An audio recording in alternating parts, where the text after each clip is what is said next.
내가 내 관계를 범죄 현장이라고 상상해봐. 피해자는 그 남자의 너에 대한 끌림이야.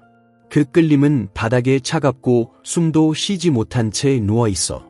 한때는 살아있었고 열정적이고 모든 것을 집어삼켰지.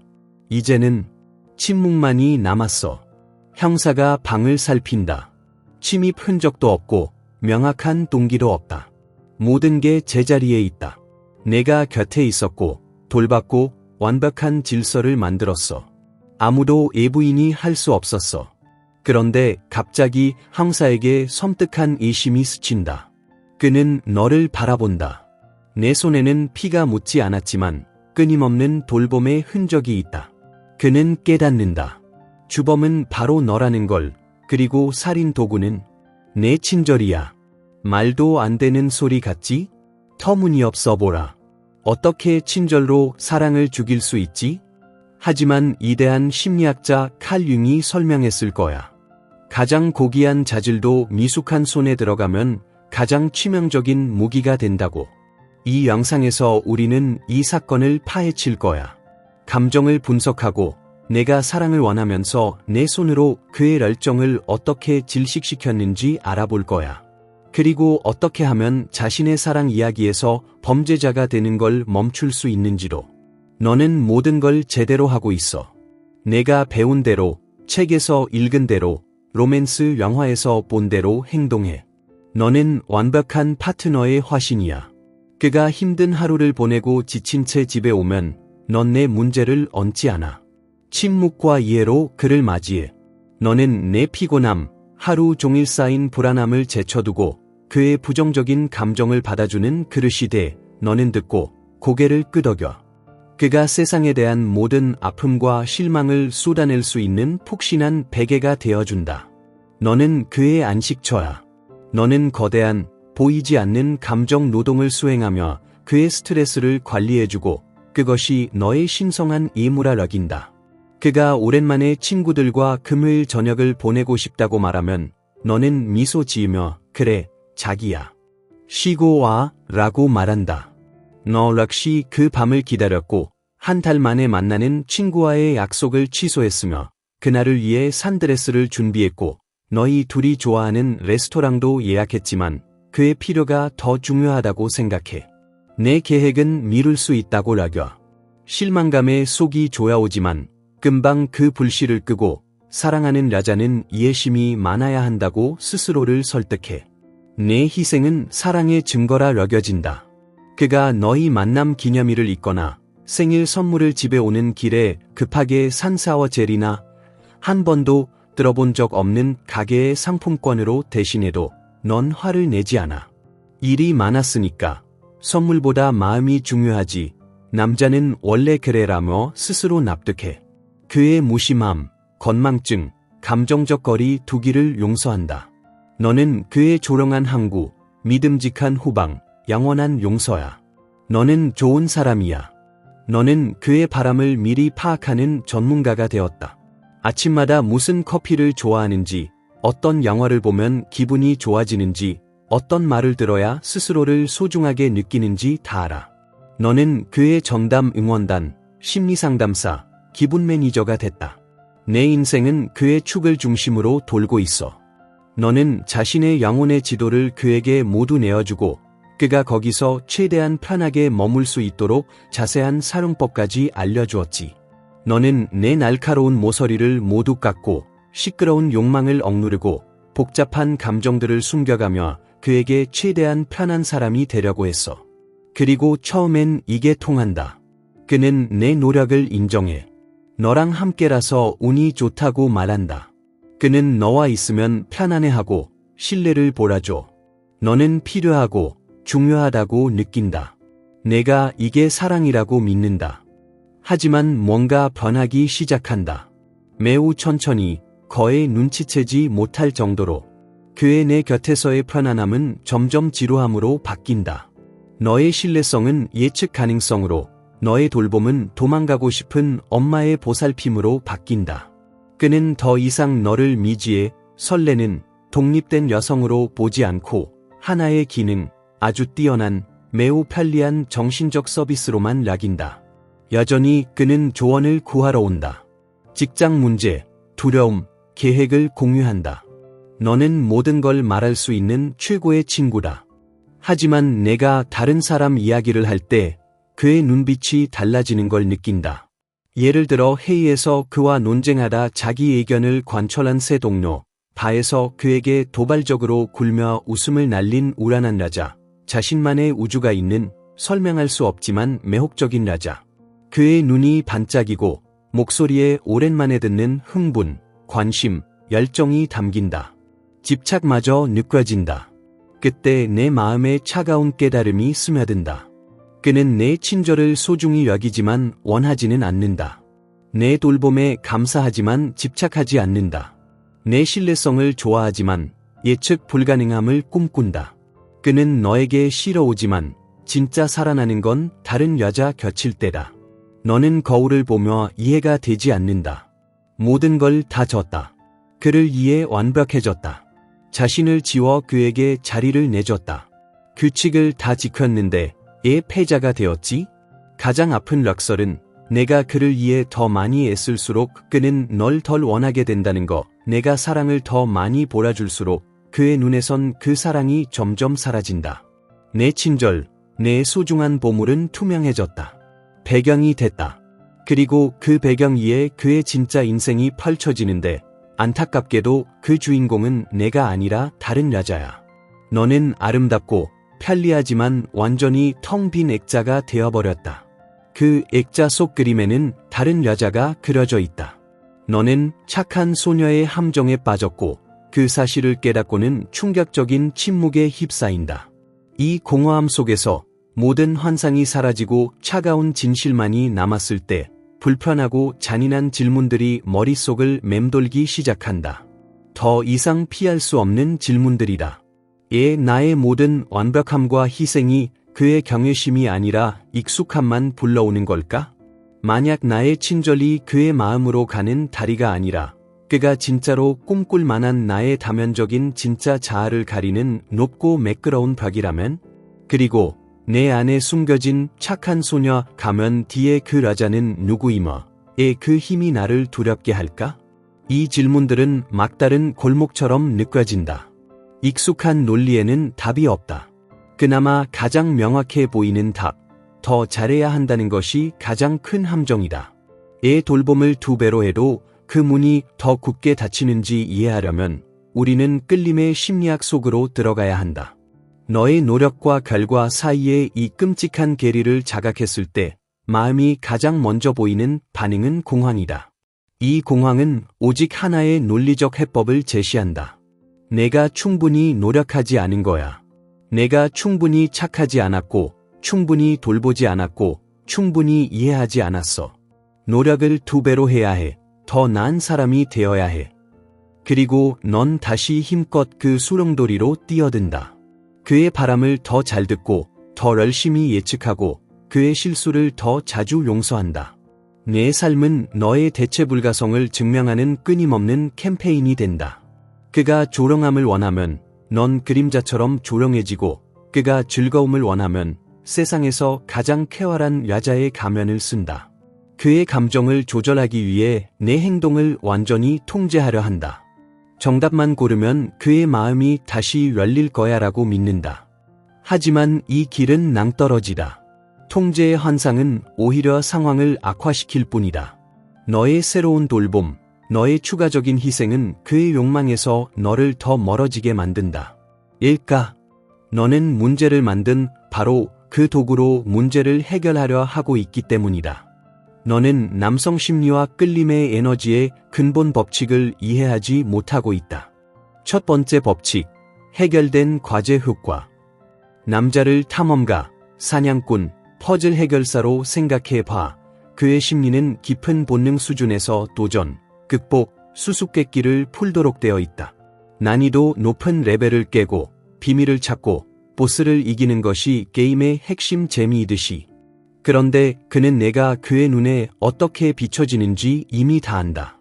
너는 완전히 읽힌 책이다. 모든 장, 모든 줄거리, 모든 각주까지 다 안다.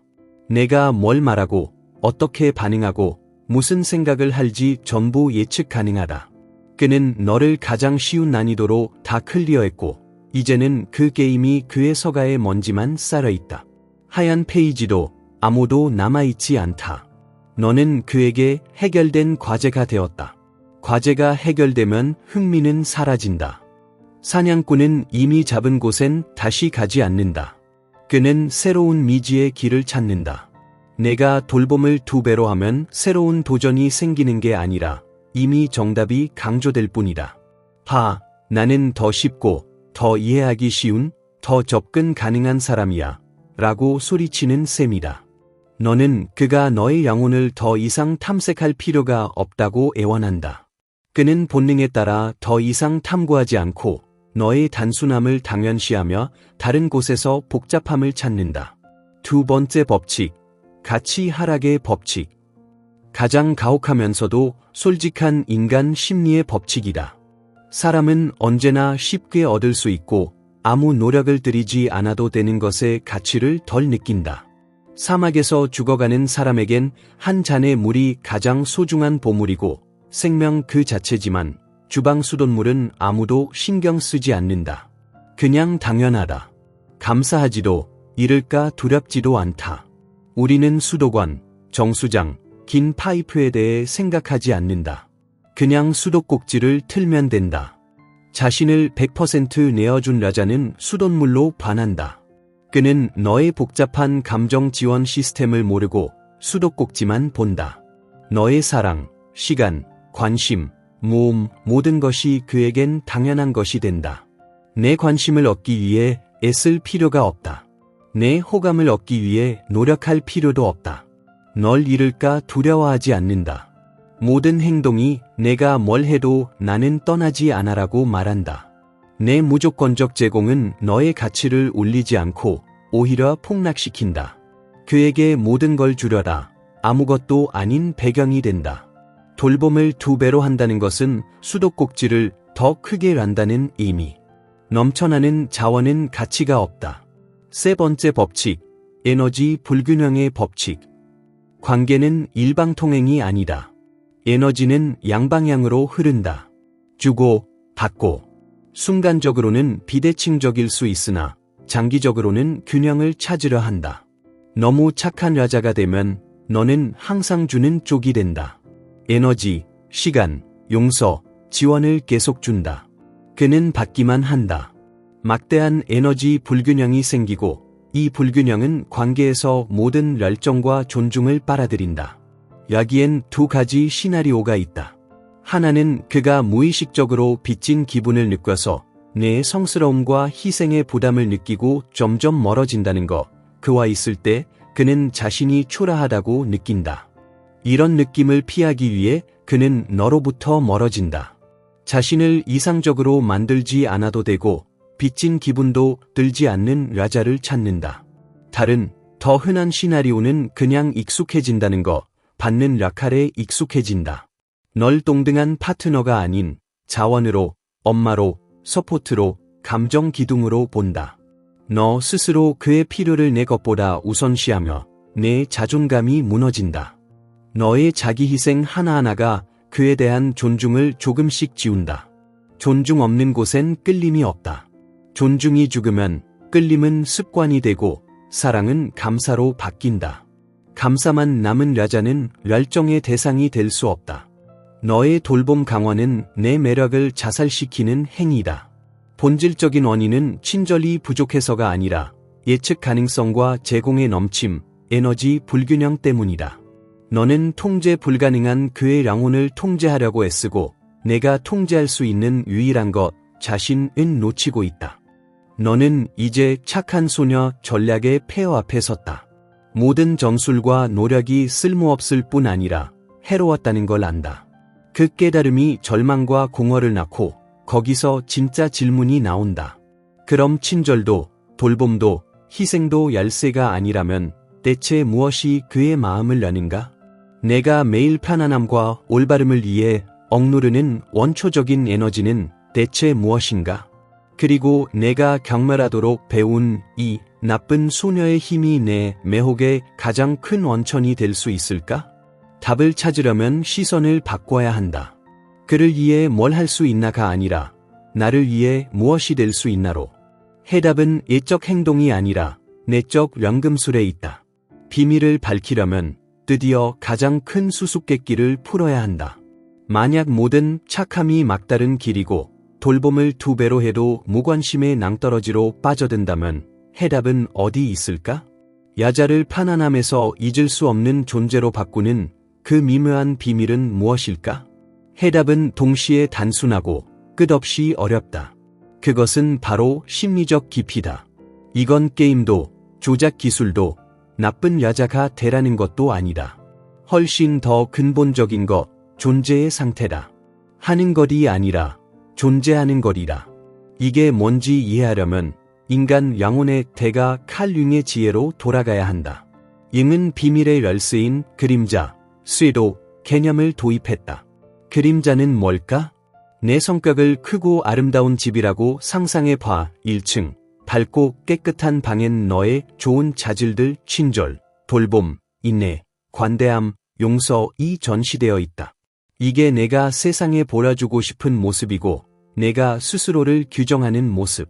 너의 페르소나, 사회적 가면이다. 하지만 집엔 지하실이 있다. 어둡고 습하고 굳게 잠긴 그곳에 넌 오랫동안 나쁘다, 용납할 수 없다, 부끄럽다고 여긴 모든 것들을 던져 넣었다. 이 지하실이 바로 내 그림자다. 그곳에 억압된 내 모든 부분이 있다. 가끔 거기서 들려오는 내 분노의 으르렁거림, 억눌린 섹슈얼리티의 쇠사슬 소리, 끔기 야망의 속삭임이 들린다. 그곳엔 너의 건전한 이기심, 자신을 우선시할 권리, 이로운 분노, 경계선 지키기, 거칠고 날것의 섹슈얼리티, 야망, 권력욕, 경쟁심, 남들과 다른 자기 의견, 불편한 유머, 빈둥거리고 싶은 욕구까지 들어있다. 거기엔 내 내면의 악녀, 마녀, 반항아도 산다. 착한 소녀 이미지에 맞지 않았던 모든 너의 일부들. 착한 소녀의 함정에 빠진 여성은 집 1층에서만 산다. 지하실이 없다고 믿으려 한다. 거기엔 괴물이 산다고 배워서 그쪽을 쳐다보는 것조차 무섭다. 문을 닫아두는데 엄청난 에너지를 쏟는다. 여기서 핵심에 다다른다. 심리적 깊이란 뭘까? 지하실 문을 활짝 열어 괴물들을 풀라는 게 아니다. 나쁜 여자가 되란 말이 아니다. 심리적 깊이란 통합이다. 용기를 내어 손전등을 들고 내 지하실로 내려가는 것, 괴물과 싸우지 않고 빛을 비춰주고 하나하나 이름을 붙여준다. 분노는 경계 지킴의 에너지, 이기심은 자기보호 본능, 섹슈얼리티는 생명력의 근원임을 이해하게 된다. 내면의 악녀는 널 지키는 수호자. 이것은 조롱하지만 혁명적인 자기 화해의 과정이다. 내가 내 가장 추한 부분을 보고 그래, 이것도 나야. 받아들인다. 라고 말하는 순간 이 에너지들에 휘둘리는 게 아니라 통합한다. 그들도 내 일부임을 인정하고 그들을 집 1층으로 불러내어 정당한 자리를 준다. 통합의 결과는 나쁜 사람이 아니라 입체적이고 다면적인 진짜 사람이 되는 것이다. 너의 친절함은 사라지지 않지만 호감 얻기 위한 반사신경이 아니라 의식적 선택이 된다. 너는 다른 모습이 될 수 없어서 착한 게 아니라 이 순간 착함을 선택하는 것이다. 이런 친절은 가치가 1000배 높다. 조건 없는 것이 아니기에. 너는 화를 낼 수도 있다. 너의 분노는 히스테리가 아니라 여기가 내 경계다. 넘으면 안 돼 라는 차갑고 명확한 신호. 남자는 이 내면의 강철을 느끼고 내 경계를 존중한다. 어겼을 땐 반드시 결과가 따름을 알기에. 내 돌봄은 질식시키는 과보호가 아니라 내 안에 여유가 있을 때 주는 진심 어린 선물. 해야만 해서가 아니다. 너는 예측 불가능해진다. 게임을 하는 게 아니라 내 안에 우주가 생겼기 때문이다. 빛과 그림자, 폭풍과 고어, 온유함과 강인함, 성녀와 죄인까지. 넌 더 이상 2차원적 착한 소녀가 아니라 복잡한 소설의 주인공이 된다. 이 심리적 깊이, 통합, 그것이 남자를 미치게 하는 힘이다. 그는 너를 이해할 수 없어 한다. 해독할 수 없다. 익숙한 틀에 맞추려고 해도 안 된다. 어제는 따뜻하고 다정했는데 오늘은 차갑고 자신만의 세계에 빠져 그가 필요 없는 듯 보인다. 어제는 그의 농담에 웃더니 오늘은 차가운 눈으로 본다. 그가 내 가치를 건드렸기 때문이다. 그는 내 곁에 있으면 미지의 수수께끼처럼 느껴진다. 왜냐면 내가 스스로에게 수수께끼가 되었기 때문이다. 너는 내 자신에게 흥미롭고 그만큼 그에게도 끝없이 흥미로운 존재가 된다. 그는 널 계속 생각하게 된다. 내 모습이 그의 머릿속에서 끊임없이 변하고 새로운 면이 생긴다. 그가 거의 다 맞췄다고 생각하는 순간 너는 새로운 조각을 던진다. 너는 더 이상 단순한 여자가 아니라 정체 세계가 된다. 그가 미치도록 탐험하고 싶고 길을 잃을까 두렵고 정복하고 싶어하는 세계. 그러나 본능적으로 안다. 이런 세계는 힘으로 정복할 수 없고 초대받아야만 한다는 걸. 그는 그 초대를 얻으려고 무엇이든 할 것이다. 이제 우리는 그 비밀의 자질, 심리적 깊이를 확인했다. 그렇다면 실제로 그게 어떻게 보이고 말과 행동, 에너지로 어떻게 나타날까? 이 내면의 깊이와 그림자 통합이 실제 행동, 말, 시선에서 어떻게 드러날까? 그런 여자가 보내는 비언어적 신호는 남성의 무의식의 가장 강력한 아프로디시아크가 될까?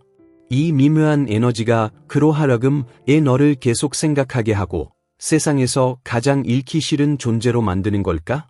답하려면 끌림의 기제를 해부해야 한다. 어떻게 통합된 내면이 매혹의 핵심을 관통하는지 보자. 신호 1. 신성한 예측 불가성. 착한 소녀의 예측 불가성은 히스테리, 드라마, 변덕이다. 관심을 얻기 위한 조작이고 결국 예측 가능하다. 하지만 깊이 있는 여성의 예측 불가성은 전혀 다르다.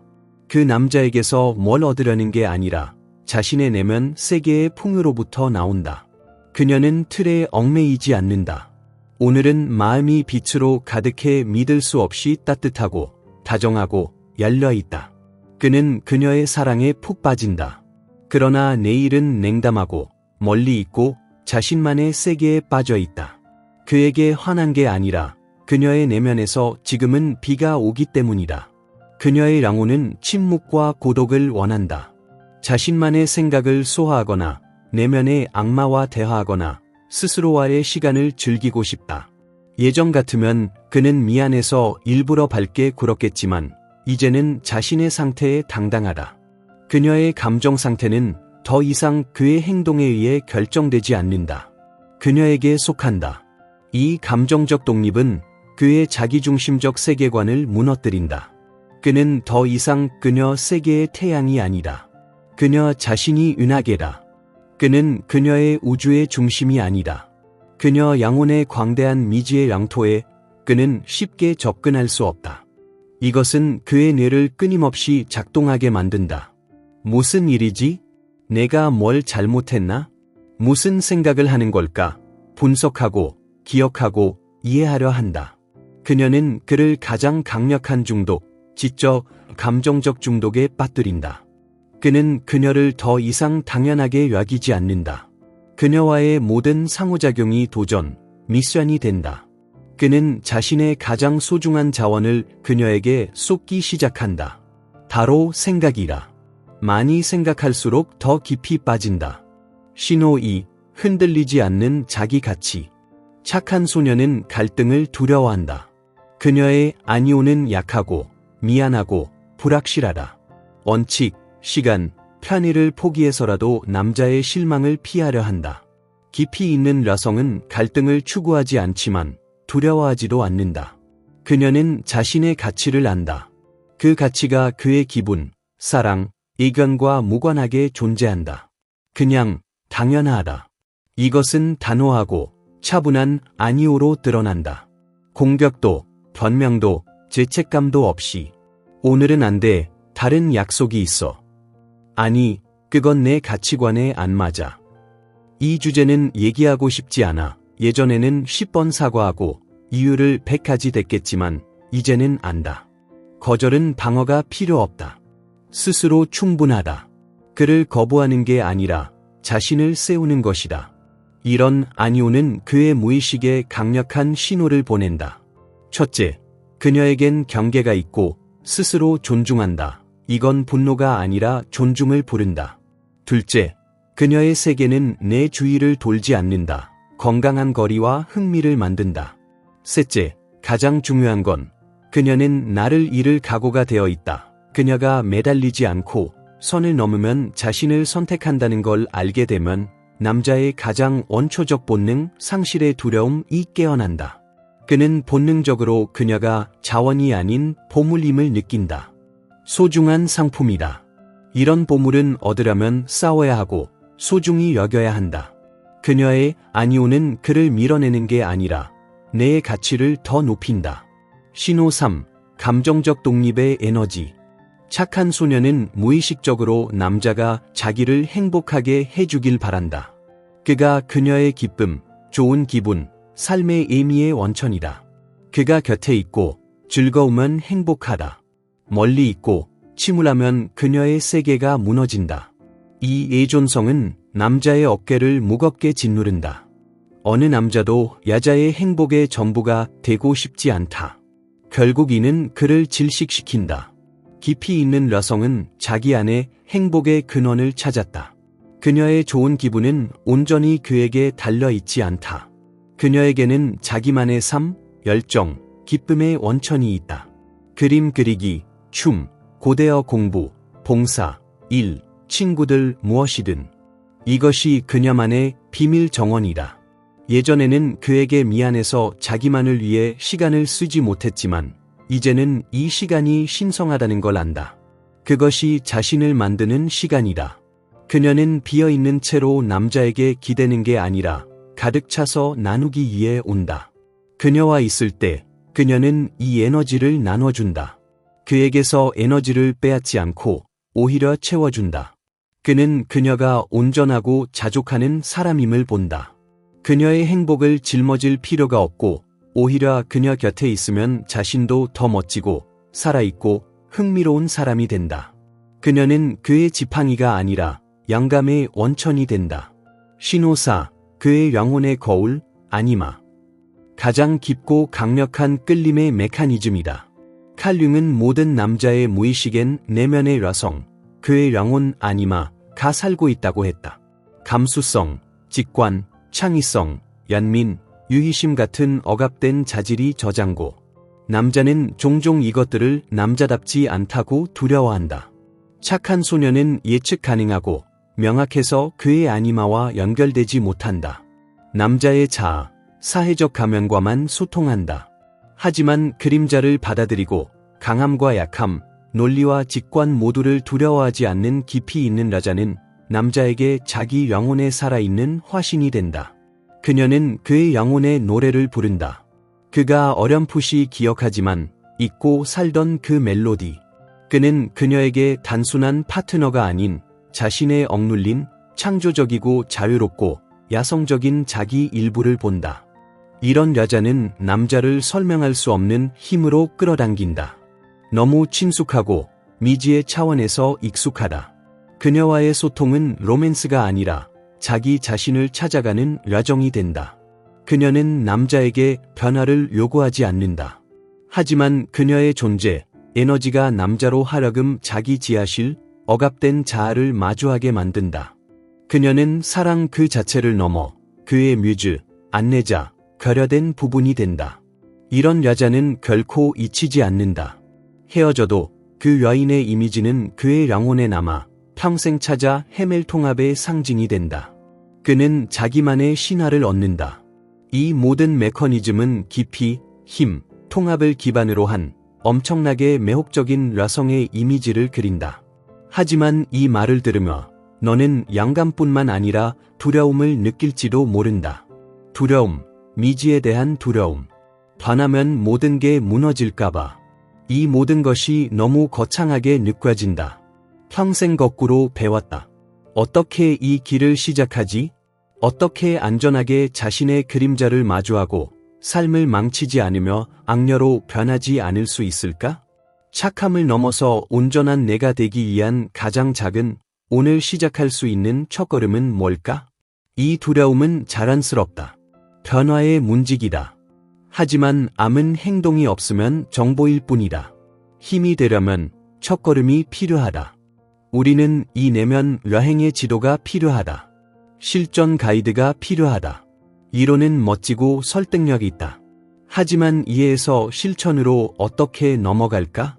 이 깊은 자기 변화, 통합의 여정을 어떻게 시작할까? 이건 단거리 경주가 아니라 마라톤이다. 테크닉이 아니라 사고의 패러다임 전환이다. 그림자와 깊이로 가는 길은 용기와 정직, 인내가 필요하다. 하지만 오늘 당장 시작할 수 있는 구체적 실천이 있다. 남자를 향한 예적 행동이 아닌 자신을 향한 내적 실천이다. 1단계, 착함 진단 솔직하게 하기.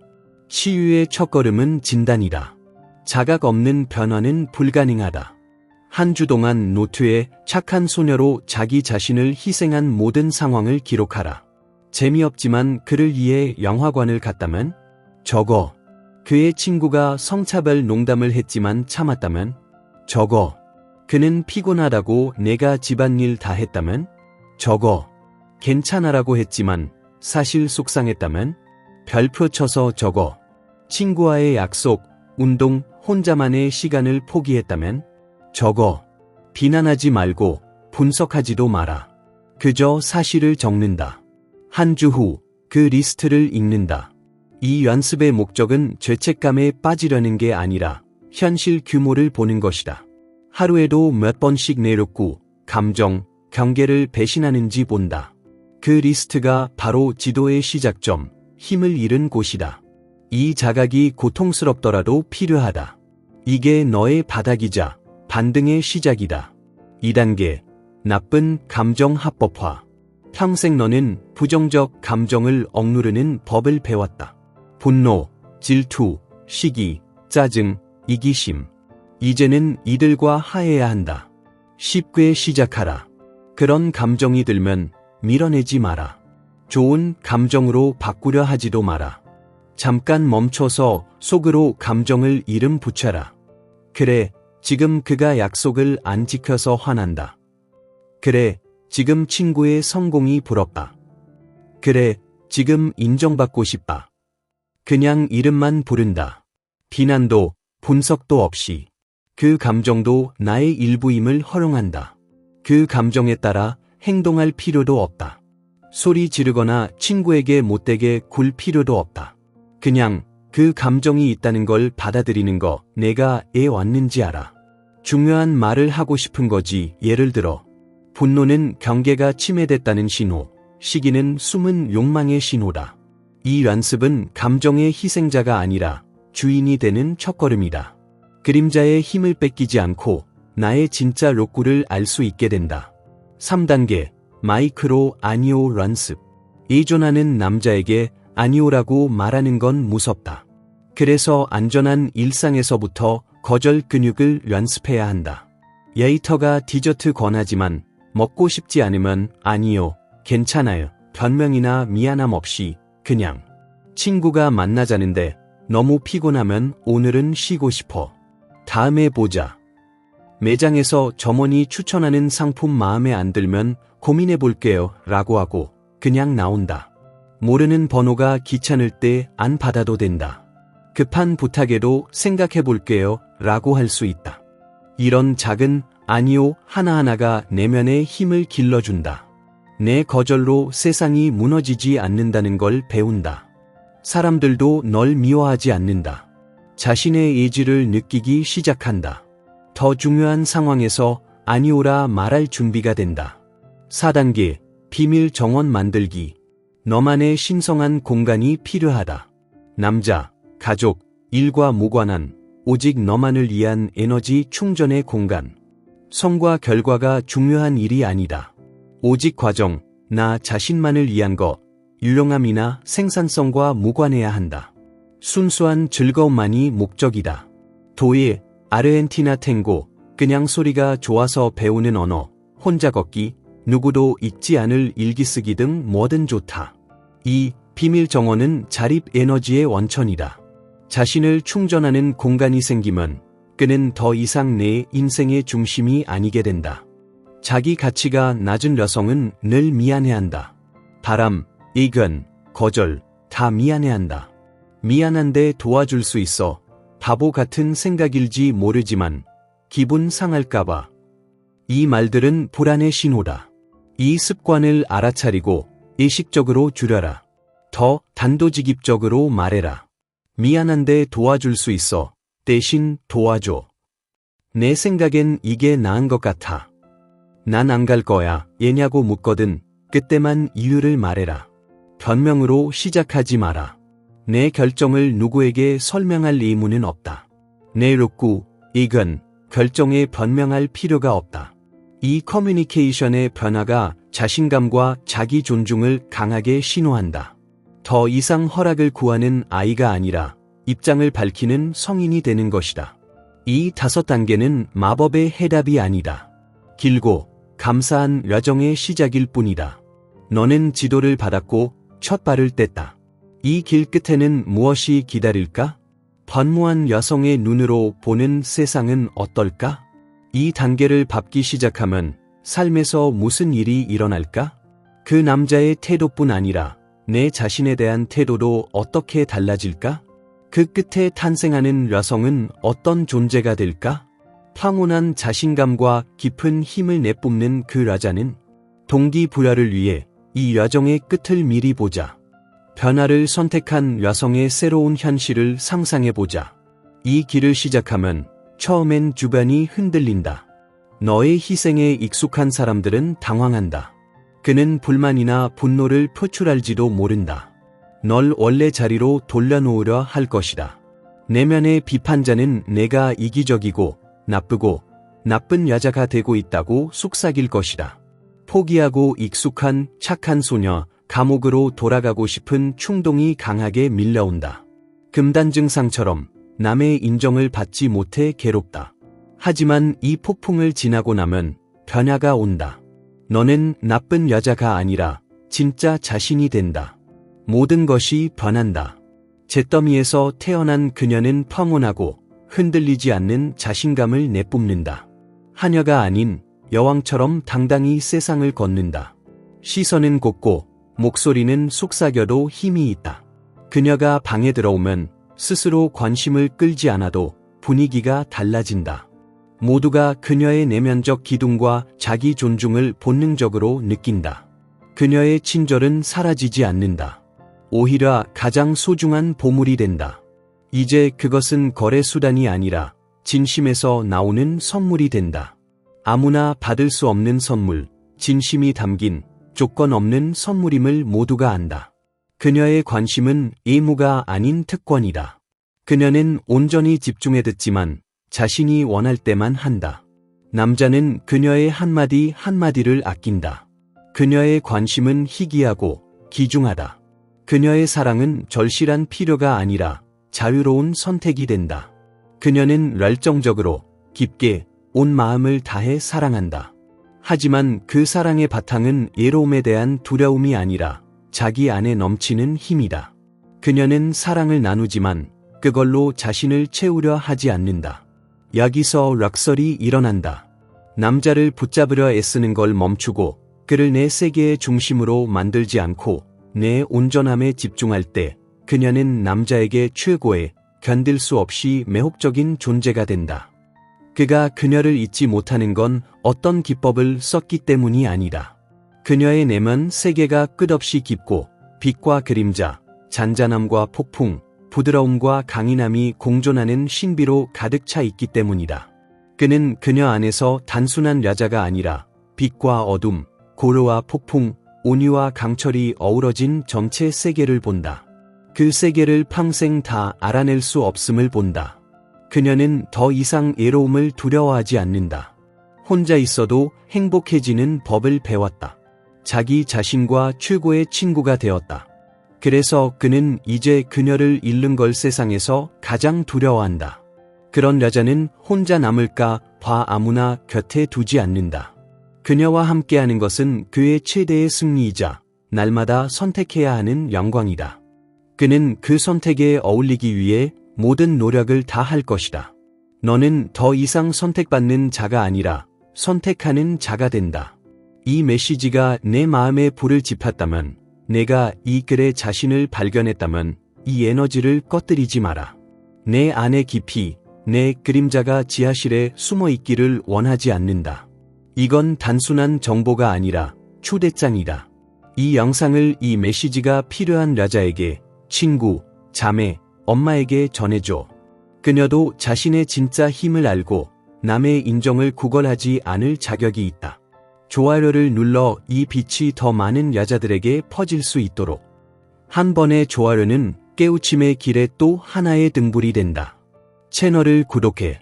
우리의 진짜 나로 가는 여정은 이제 시작이다. 여기 있는 모든 말이 씨앗이고 모든 생각이 열쇠이며 모든 영상이 집으로 온전한 나에게 가는 한 걸음이다. 너는 세상에 편리한 존재가 되기 위해 온 것이 아니다. 잊을 수 없는 존재가 되기 위해 왔다.